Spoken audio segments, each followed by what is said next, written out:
Hey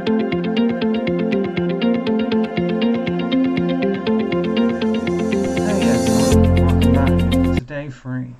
Now, before we get into day 3, I have forgotten to mention in the previous episodes that if you want to play along and tell me your 10 days, 10 albums, comment below.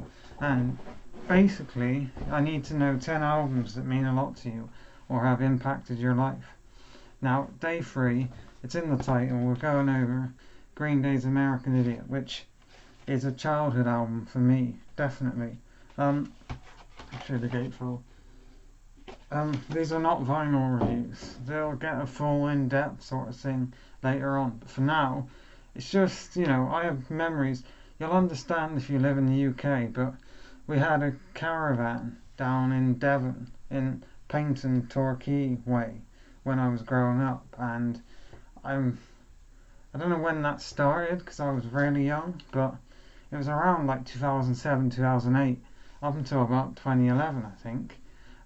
So I was about 10, 11, 13, and my dad being into good music, he had this on, I think he had this on CD, or it might have been on a USB.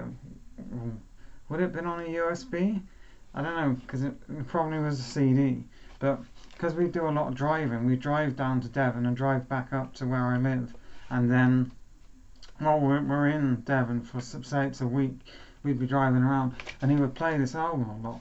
And I don't blame him, it's an amazing album. But basically I grew up listening to this album, as well as 21st Century Breakdown and their previous stuff like Ducky and Nimrod are 2 albums that I got into after listening to this album. Now obviously the song American Idiot itself, the title track, is like ultra famous, but the song Boulevard of Broken Dreams has taken on a personality of its own.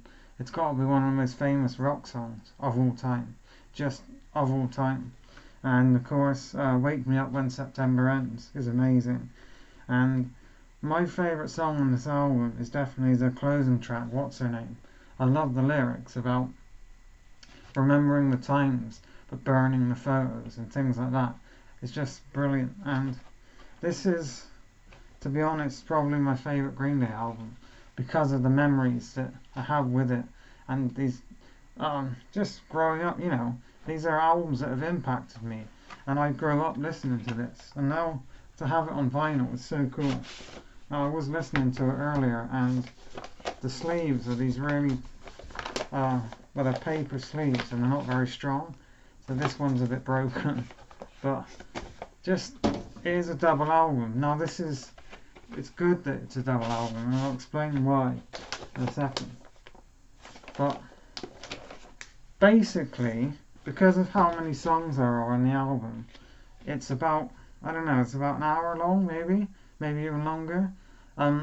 It fills up 2 sides of an album. Like the Beatles' White Album is the same. There's like so much content that it should be 2 albums. Whereas a lot of albums, like the Oasis albums, are double albums, even though they don't really need to be. But that's besides the point. Billy Joe Armstrong's singing on this album is fantastic. The guitar work by Mike Dint, is that his name?